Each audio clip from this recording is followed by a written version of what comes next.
अच्छा, सो आज की क्लास, चूँकि हमारी आज सेकंड क्लास है, सेकंड क्लास में हम आते हैं पॉपअप मेन्यू के बारे में। हमने कुछ पढ़ा हुआ था, पीसी कॉन्फ़िगरेशन हो गया, पॉपअप मेन्यू हो गई और हार्डवेयर के बारे में हमने देखा था। आज हम आते हैं पॉपअप मेन्यू यानी कि रिफ्रेश मेन्यू के बारे में। मज़ीद क्लास को थोड़ा सा एक्सटेंड करते हैं। डिस्प्ले सेटिंग, डिस्प्ले मीन्स यानी कि जो आपको नज़र आ रहा है उसकी आप सेटिंग कैसे करना चाहते हो, कि पूरा कंप्यूटर जो आपको नज़र आ रहा है आप इसको कैसे अपने मयार के मुताबिक ढालना चाहते हो। तो आप कैसे डालेंगे? जब हम डिस्प्ले सेटिंग पे क्लिक करेंगे तो हमारे सामने एक नया मेन्यू खुल जाएगा। उस नए मेन्यू में हम टाइमली वन बाय वन थोड़ी सी उसकी सेटिंग एडजस्ट करेंगे। अमूमन आपने देखा होगा कहीं गेम्स वगैरह कोई भी चीज़ें हैं या गेम या एप्स वगैरह, स्क्रीन रेजोल्यूशन कहीं पे बहुत छोटी होती है, कहीं पे स्क्रीन रेजोल्यूशन बहुत बड़ी नज़र आती है। बड़ा स्क्रीन होता है, राइटिंग स्टाइल हमें बहुत छोटी नज़र आती है। तो उन सब चीज़ों को यहाँ से एडजस्ट करते हैं। अच्छा, यहाँ पे सबसे पहले विंडो 11 में एक फ़ीचर दिया हुआ है कि day and night feature. Day night feature ये आपको जो है आई प्रोटेक्शन विजन देता है कि अगर आप में सब तो जैसे मोबाइल में चलते हैं, आप चाहते हो कि यार मैंने इसमें नाइट मोड ऑन करना है, डे मोड ऑन करना है और किस डिसिप्लिन पे क्या टाइम टेबल लगा के मैंने उसको ऑन ऑफ करना है, तो ये उसी के लिए होता है। सही बेटा, डे नाइट ऑन करने के लिए। जैसे हम मज़ीद डिस्प्ले सेटिंग में आए, स्ट्रेंथ आप कितनी रखना चाहते हो, टर्न ऑन करना है या ऑफ करना है। सही है बेटा, तो क्या है हमने ऑन कर लिया। शेड्यूल क्या रखना है, शेड्यूल क्या रखना है, स्ट्रेंथ कितनी होनी चाहिए, कितना इतना जितनी आप उसकी इंटेंसिटी आप बढ़ाना चाहते हो, येलोनेस पेलनेस आप बढ़ाना चाहते हो, ह्यू सैचुरेशन आप ऐड करना चाहते हो, तो यहाँ से कम और ज़्यादा होंगी जो आपके आंखों के मुनासबत से सही होगी। या शेड्यूल ये कहता है कि अगर मैं सब तुम्हें बोलता हूँ कि सुबह 9 बजे से लेके रात के 7 बजे तक क्या होना चाहिए, 9 बजे ऑन होना चाहिए और 7 बजे क्या होना चाहिए, ऑफ होना चाहिए। शेड्यूल अगर आप ऑन करते हो तो खुद ब खुद क्या होगा कि आपका कंप्यूटर उसी टाइम पे होगा, क्या हो जाएगा, उसकी लाइट डिस्प्ले जो होगी सेटिंग वो तब्दील हो जाएगी। क्लियर? तो नेक्स्ट हम आते हैं HDR, हाई डेफिनेशन रेजोल्यूशन, यानी कि जो भी आपको पिक्चर वगैरह विजुअल वगैरह नज़र आए तो HD मोड में आएंगे। ये सिर्फ इसी में है, ये सिर्फ विंडोज़ 11 में। सपोर्टेड नॉट सपोर्टेड, क्योंकि हमने कोई जो कार्ड है, कोई ग्राफिक्स कार्ड्स वगैरह हमने ऐड नहीं किए, तो इसलिए यहाँ पे वो चीज़ें यहाँ नहीं दे रहा। तो उसमें मुख्तलिफ़ किस्म की तस्वीरें आएंगी जो कि HD में आपको तस्वीरें दिखाएंगी, उसकी सेटिंग एडजस्टेबिलिटी उसके मुताबिक होगी। तो डिस्प्ले सेटिंग में सबसे इम्पॉर्टेंट चीज़ होती है स्क्रीन रेजोल्यूशन। स्क्रीन रेजोल्यूशन, जब आप कोई गेम ऑन करते हो तो गेम में आपको कहता है कि आपने रेजोल्यूशन इतनी रखनी है। जैसे यहाँ पे स्केलिंग दी है, स्केलिंग हम यहाँ पे डिस्प्ले रेजोल्यूशन हम कहते हैं कि भाई मैंने क्या करना है। सपोज अब हम अपनी स्क्रीन को देखते हैं, स्क्रीन कैसे नज़र आ रही है और इस रेजोल्यूशन को मैं चेंज करता हूँ तो आप देखें कि स्क्रीन रेजोल्यूशन कैसे नज़र आएगी। सही है बेटा, अब देखें हम स्क्रीन रेजोल्यूशन पे आए, स्क्रीन थोड़ी सी चेंज हो गई, चेंज हुई। मज़ीद हम इसको थोड़ा सा और एक्सटेंड करते कम पे आते हैं, तो आप कम पे आते हैं तो स्क्रीन रेजोल्यूशन आप देखें चेंज हो रही है। तो ये मुख्तलिफ गेम, मुख्तलिफ एप्लीकेशन जो हम इस्तेमाल करते हैं उनके लिए ये चीज़ स्क्रीन रेजोल्यूशन मुख्तलिफ होती है। तो हम कहते हैं अमूमन इसको हम रखते हैं 1280 पे रखते हैं और 1024 पे रखते हैं। तो ये मैक्सिमम अच्छी रेजोल्यूशन है जिसमें हम कोई भी चीज़ या गेम्स वगैरह आप इसमें प्ले कर सकते हो, या स्क्रीन के मुताबिक जो जितनी एडजस्टेबिलिटी बनती है, आपका स्क्रीन जिसमें पूरा कंप्लीट नज़र आता है और अच्छा नज़र आता है तो हम इसके मुताबिक हम उसको वो डाल लेते हैं। क्लियर? बात समझ में आई? ओरिएंटेशन में आते हैं, एक होता है पोर्ट्रेट यानी कि लैंडस्केप जो लेटी हुई कंडीशन में होता है, एक होता है पोर्ट्रेट यानी कि जो सीधी कंडीशन में होता है, स्क्रीन ऐसे सीधी नज़र आएगी। क्लियर? तो हम इसको रिवर्ट करते हैं कि ये कंडीशन मुझे अच्छी नहीं लग रही, सीधी कर लो वापस, तो ये क्या हो जाएगा, सीधा हो जाएगा। नेक्स्ट पोजीशन पे आते हैं लैंडस्केप फ्लिप, बिल्कुल जैसे ये पोजीशन है बिल्कुल उल्टा आपका स्क्रीन हो जाएगा। क्या हो जाएगा? उल्टा हो जाएगा। तो हमें ये भी अच्छा नहीं लग रहा, इसलिए हम कहते हैं कि ये रेजोल्यूशन भी मुझे, ये स्क्रीन जो डिस्क्रिप्शन है मुझे अच्छी नहीं लग रही, रिवर्ट कर देंगे, वापस आ जाएगा अपनी पोजीशन पे। इसी तरह फ्लिप पोर्ट्रेट, जो स्टार्ट का बटन आप देख रहे हो पहले उस जानिब था, अब किधर जाएगा। क्लियर? तो हम इसको वापस रिवर्ट कर लेते हैं। तो ये स्क्रीन रेजोल्यूशन और उसके जो मुख्तलिफ टाइप्स हैं। बात समझ में आई? नेक्स्ट हम आते हैं, ये डिस्प्ले हमने रेजोल्यूशन हमने एडजस्ट किया। रेजोल्यूशन के अलावा पर्सनलाइज पे आते हैं। पर्सनलाइज में विंडोज़ के वो फीचर हैं जिसमें हम वॉलपेपर हो गया, स्क्रीन सेवर हो गया, टाइम टेबल जो हम मुख्तलिफ थीम्स वगैरह लगाते हैं, जिसमें किसी एक थीम पे हम क्लिक करते हैं कि भाई मैंने ये थीम लगानी है, तो थीम क्या हो जाएगा, चेंज हो जाएगा। जैसे हम मोबाइल में थीम चेंज करते हैं, सेम एस्टेज इसमें भी यही थीम है जो हम यहाँ से चेंज कर सकते हैं। बात समझ में आ रही है? क्लियर? अब हमने थीम चेंज कर ली। थीम चेंज करने के बाद अगर मैं बोलता हूँ कि मैंने यहाँ पे अपने कोई तस्वीरें लगानी है या कुछ और लगाना है, कंट्रास्ट यहाँ पे हम क्या करते हैं, पहले अपनी पिक्चर्स लगानी है, तो क्या होगा, अपनी पिक्चर्स भी लगा सकते हैं। सपोज मैं बोलता हूँ ये तस्वीर मैंने लगानी है, फलान तस्वीर कोई लगानी है, तो हम यहाँ से हम चूज़ कर सकते हैं कि भाई मैंने ये तस्वीर लगानी है। कोई भी हम तस्वीर लगाएंगे और ये हमारी तस्वीर क्या आ जाएगी, आ जाएगी यहाँ पे। क्लियर? अब यहाँ पे तस्वीर के अपने कुछ फीचर्स हैं। फिट यानी कि बिल्कुल विंडो के मुताबिक फिट होनी चाहिए। कितनी होनी चाहिए? फिट आनी चाहिए। जितनी तस्वीर है साइडों से देखो खुली है, सही है बेटा। नेक्स्ट हम करते हैं स्ट्रेच कर दो, कि तस्वीर बेशक जितनी भी छोटी है आप उसे स्ट्रेच कर दो, फैला दो। बात समझ में आ रही है? नेक्स्ट हम कहते हैं कि स्ट्रेच भी नहीं करो, आप टाइल कर दो। टाइल में अगर बेशक तस्वीर आपकी छोटी है तो छोटी तस्वीर आ जाएगी, एक ही तस्वीर होगी, मतलब वो सेंटर में आएगी। क्लियर? खींच के, अच्छा सेंटर में एक पोजीशन पे यार एक तस्वीर आनी चाहिए, बॉर्डर कलर कोई भी रेड दे दो, कुछ भी दे दो। अब सेंटर में एक ही तस्वीर आ रही है। ये अगर छोटी तस्वीर आपके साथ होगी तो हमें मज़ीद अच्छा, बहुत ज़बरदस्त अच्छे तरीके से हमें पता लग जाएगा। तो ये फिलिंग प्रॉपर्टीज़ है। ये क्या है? तस्वीर फिलिंग प्रॉपर्टीज़ है। हम इसको वापस स्पॉटलाइट पे इसलिए लेके जा रहे हैं, सॉलिड कलर देना है तो हम यहाँ से कोई भी एक कलर दे देंगे कि विंडोज़ को मैंने ये कलर देनी है। क्लियर बेटा? ये एक कलर पे, लेकिन बाकी कंप्यूटरों में विंडोज़ 8 में, विंडोज़ 7 में ये फीचर नहीं है। तो हम स्लाइड शो में बोलता हूँ जैसे आ जाए तो हमारी तस्वीरें आनी चाहिए। कौन सी तस्वीरें लगा दो, ये 2 4 6 8 10 जो तस्वीरें मैंने लगाई हुई है मैं सब, तो यहाँ पे हम देखते हैं कि हमारे पास तस्वीरें कहाँ हैं। कोई भी तस्वीर हो गई तो हम यहाँ से तस्वीर हम लगा देंगे कि हमने फ़लाँ तस्वीरें लगानी है। तो यहाँ हमारे पास तस्वीर नहीं है, नहीं तो हम यहाँ से कोई भी तस्वीर लगा देते हैं। क्लियर? तो अपनी तस्वीरें नहीं लगानी स्लाइड शो पे, तो हम विंडोज़ स्पॉटलाइट जो इंटरनेट से हमें तस्वीरें डाउनलोड हो रही है वही तस्वीरें लगा दो। बात समझ में आई? क्लियर? कोई मसला? हाँ, चले गुड। अब यहाँ पे ये तो हो गया इसका। अच्छा, कंट्रास्ट थीम वगैरह थीम भी होगी हमारी। कंट्रास्ट थीम कौन सी है? मुख्तलिफ़ किस्म के जो क्लासिक थीम्स हैं। ये क्लासिक थीम में आपको राइटिंग स्टाइल्स वगैरह, जो डे नाइट थीम है फलाना, ये चीज़ें एडजस्ट हो जाएंगी कि आपने किस तरह की देनी है। नॉन कंट्रास्ट या कंट्रास्ट एक्वेटिक जो भी आप यहाँ से सिलेक्ट करोगे, आपका राइटिंग स्टाइल वही वाला अडॉप्ट हो जाएगा। क्लियर? तो हम यहाँ से थीम मज़ीद कुछ भी ऐड नहीं कर रहे, थीम हम ऐड नहीं कर रहे। वापस आज हम आते हैं, आज एक एक्सरसाइज और ऐड कर लेते हैं। वो एक्सरसाइज है हमें कैलकुलेटर के बारे में। कैलकुलेटर तो हर एक बच्चा जानता है कि यार कैलकुलेटर का ये बेसिक इस्तेमाल है। हम कैलकुलेटर के कुछ मल्टीपल यूज़ हम करेंगे आज। कौन कौन सा इस्तेमाल है? सपोज हमने ये कर लिए, कैलकुलेटर हमने ओपन कर लिया, सही है बेटा। अगर यहाँ से भी आप ओपन नहीं करते, कैलकुलेटर को यहाँ से क्लोज करके विंडोज़ का बटन प्रेस करके R दबाना है और यहाँ पे CALC लगाना है, CALC, और आपने इंटर करना है। क्या करना है? इंटर करना है। तो ये कैलकुलेटर आपके सामने आ जाएगा। क्लियर?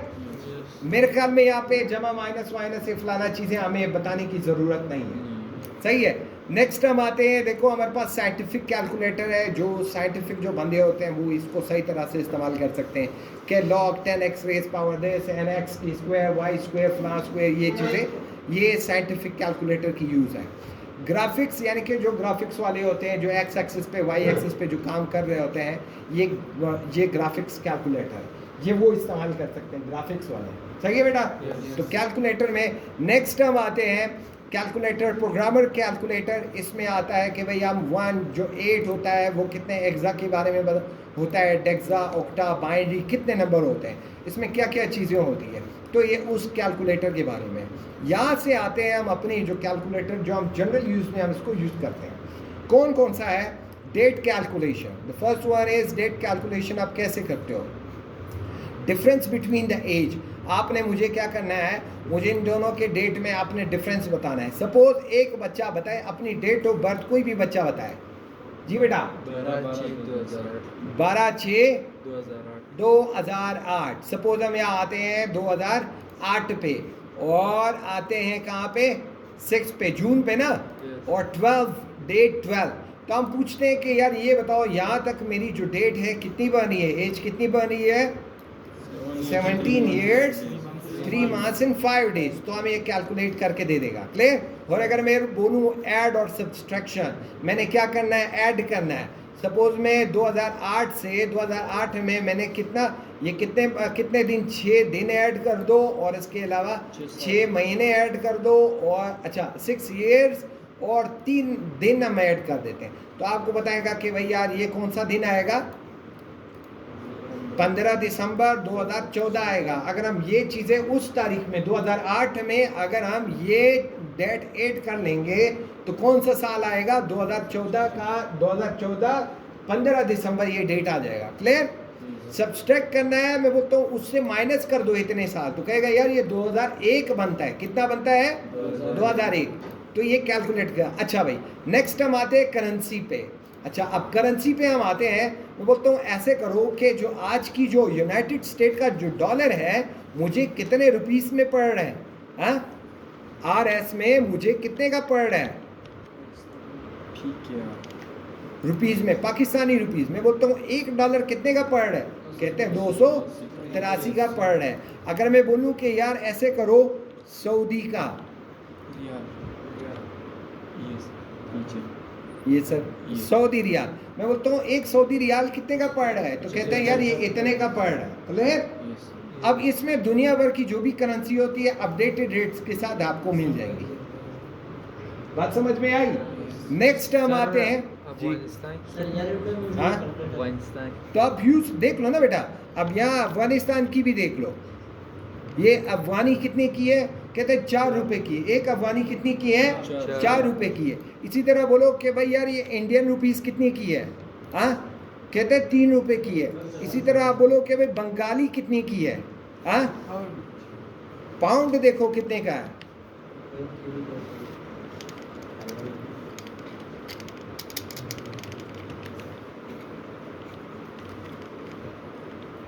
तो यहाँ से देखो बांग्लादेशी टका कितने का है, कहते हैं 1 टका कितने का है, कहते हैं 2 इशारे इतने का है। बात समझ में आ रही है। तो आप दुनिया की कोई भी करेंसी यहाँ से चेक कर सकते हो, अभी करंट बता रहे हैं जी। तो नेक्स्ट हम आते हैं, हर में आप इस्तेमाल कर, हर एक विंडो में आप इस्तेमाल कर सकते हो। अच्छा भाई, नेक्स्ट हम आते हैं यहाँ पे वॉल्यूम पे। Volume, the basic definition of a volume basically होता क्या है। वॉल्यूम फिजिक्स वाले बच्चे बेहतर बताएंगे कि वॉल्यूम वो होती है, वो गुंजाइश होती है किसी भी चीज़ में जिसमें उसकी length versus width versus height, तीनों को जब हम मल्टीप्लाई करते हैं। सपोज एक ड्रम है, ड्रम का जो डाया है, ड्रम का जो डायामीटर है, उस डायामीटर को ज़रब देते हो लंबाई के साथ, सही बेटा, तो उसका जो एरिया बनता है वो क्या एरिया बनता है, और प्लस उसकी जो हाइट होती है उस हाइट के साथ अगर आप मल्टीप्लाई करते हो, हर एक चीज़ का अपना अपना एरिया होता है। स्क्वायर का अपना एरिया होता है, रेक्टेंगल का अपना एरिया होता है, किसी भी जो वॉल्यूम होते हैं उनका क्या करते हैं, सिर्फ हाइट से आपने उसको मल्टीप्लाई करना होता है, तो उसकी कैपेसिटी हमें पता लग जाएगी कि इसमें इतना वॉल्यूम है। सपोज हम बोलते हैं कि मुझे ऐसे करो कि 1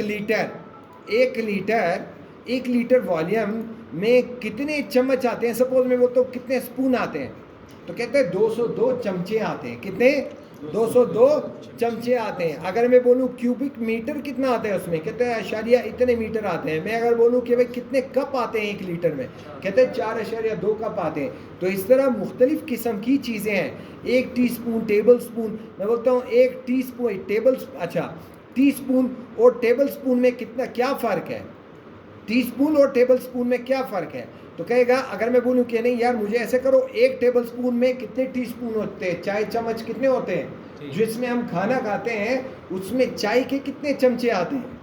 बात समझ में आई। तो कितने चमचे आते हैं, 1 चमचे में कितने चमचे होते हैं, 3 हो गए ना बेटा। तो क्लियर, अच्छा चले गई।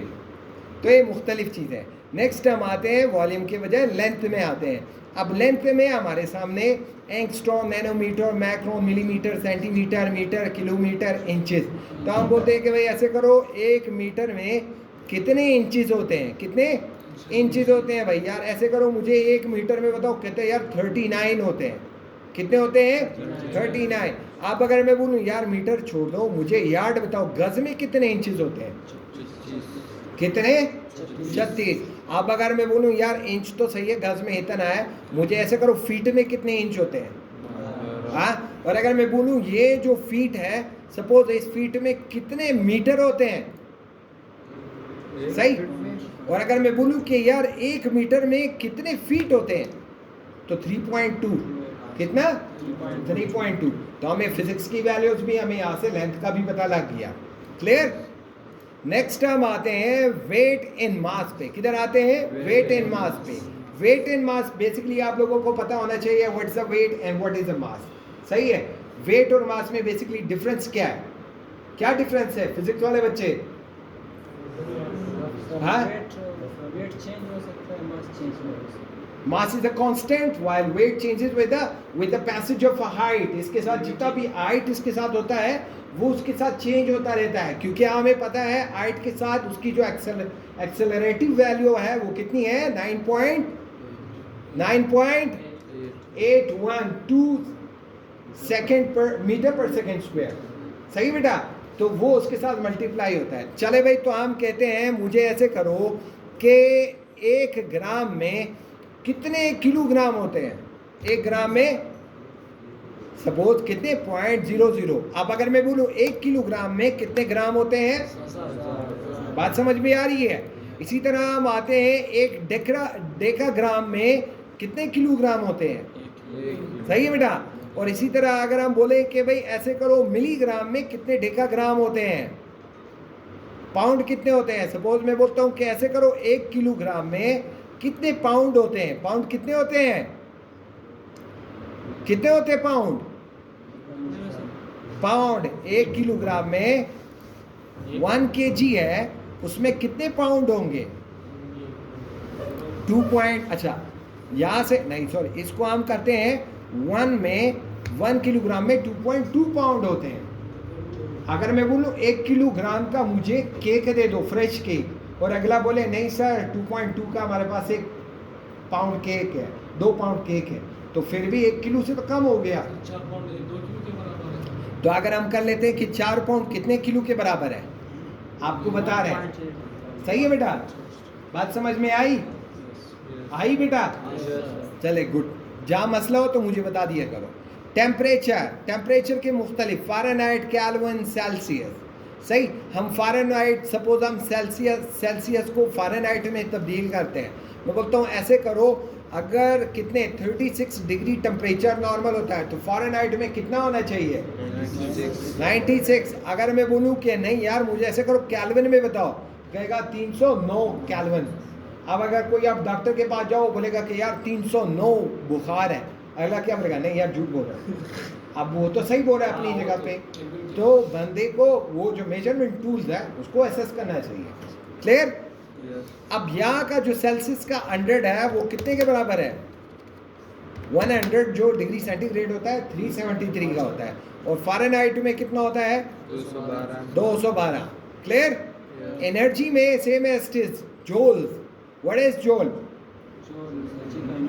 यूनिट होते हैं जूल, किलो जूल यानी कि किलो जूल्स होते हैं। थर्मल कैलोरीज, फूड कैलोरीज, पांडा, BTUs, British thermal unit.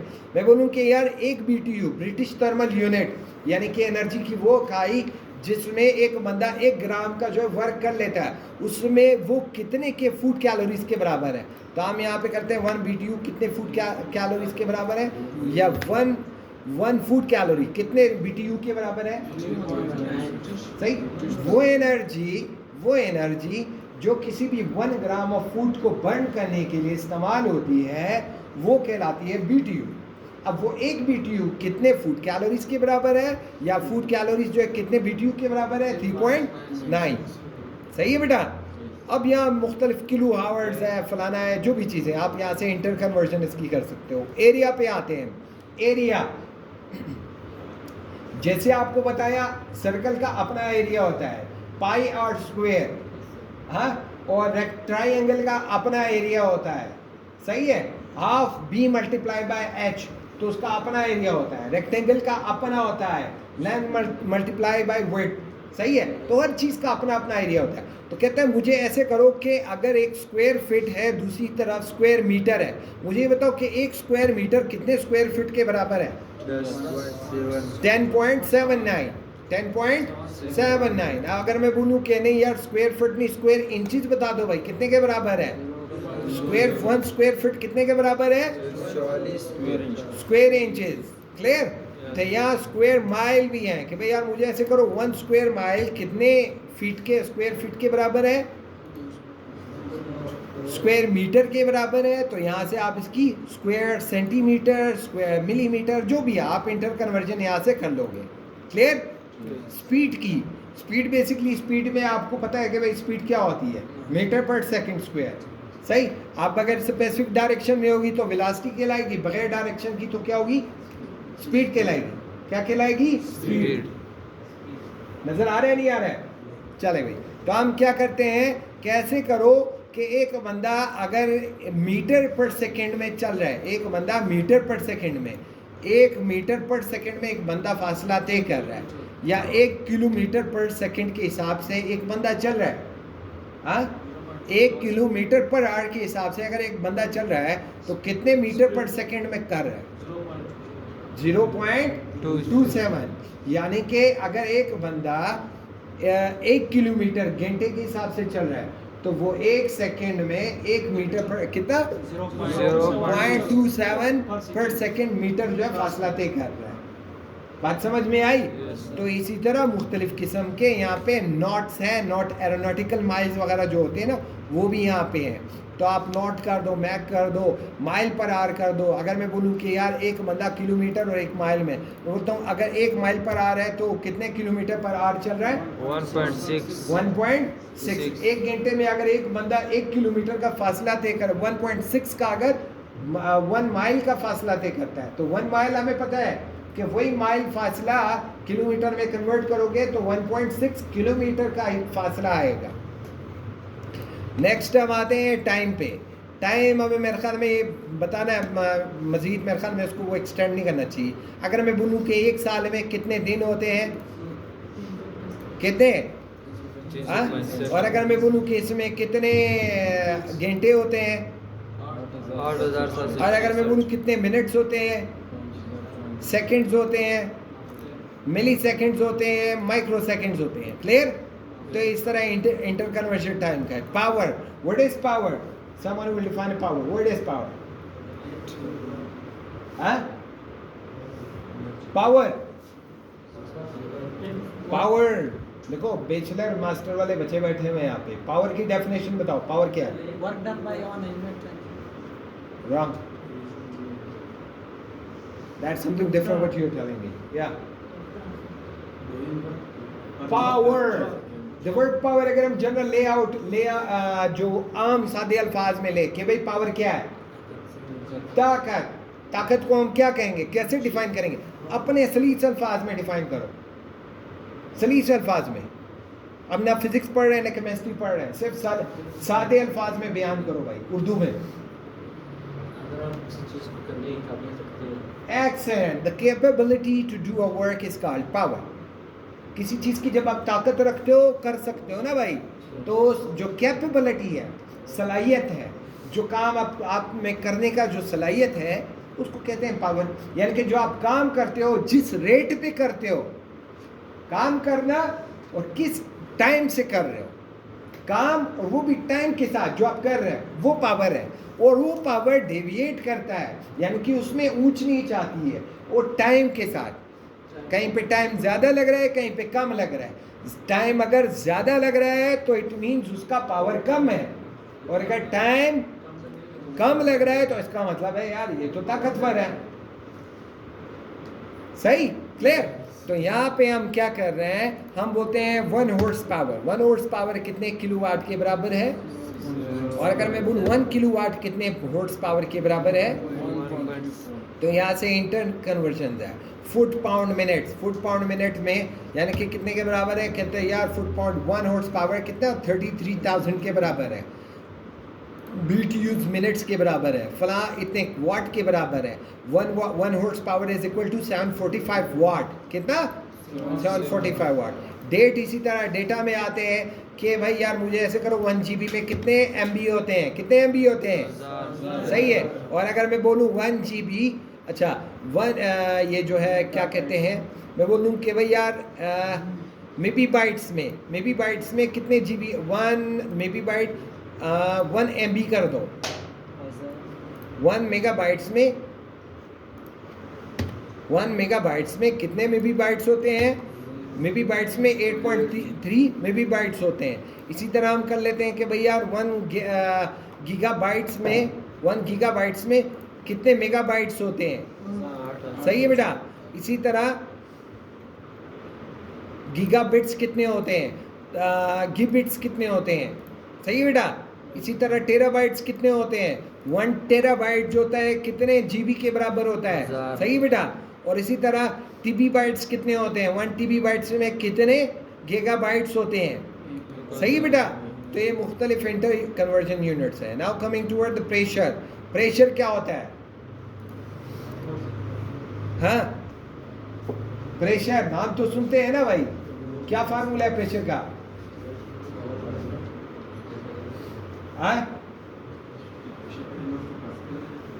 Pascal है, बार है, पास्कल है, क्या है, लेकिन है क्या? प्रेशर क्या होता है? एक एटमॉस्फेरिक प्रेशर होता है। हाँ, एटमॉस्फेरिक प्रेशर कितना होता है? यूनिवर्सल वैल्यू है। एटमॉस्फेरिक प्रेशर कितना होता है? ये आप लोगों के लिए कल के लिए एक्सरसाइज है। सही है बेटा। चले नेक्स्ट। क्या? F into A, it's an equal to word. Force into an area is called word. So what is a pressure? कल के लिए एक्सरसाइज है, जिसको याद नहीं है वो अपने लिए तैयार हो जाए खुद के लिए। तो atmospheric pressure bar kilo pascal millimetre of mercury pascal pound पर स्क्वायर इंच। सही। तो 1 बार इज इक्वल टू कितने किलो पास्कल के बराबर है? 1 बार में कितने किलो पास्कल होते हैं? 100। और अगर मैं बोलूँ इसी 1 बार में कितने मिलीमीटर ऑफ मरकरी होते हैं तो इतने से 150। अगर मैं बोलूँ 1 एटमॉस्फेरिक प्रेशर में कितने बार्स होते हैं तो 1.013। सही है बेटा। और नेक्स्ट एंगल है। एंगल आपको पता है जो फिजिक्स वाले हैं, डिग्री रेडियन ग्रेडियन। सही है बेटा। तो अगर मैं बोलूँ कि यार 360 डिग्री कितने रेडियन के बराबर है? डिग्री के बराबर है 360। रेडियन कितने के बराबर है? 6 रेडियन के बराबर है। अगर मैं बोलूँ रेडियन कितने के बराबर है? 400 के बराबर है। क्लियर? तो यहाँ तक काफ़ी है। यहाँ पे वाइंड अप करते हैं। आज की क्लास यहाँ ख़त्म होती है। और नेक्स्ट, अच्छा यहाँ पे इस क्लास को अभी क्लोज करते हैं, नेक्स्ट क्लास में आते हैं।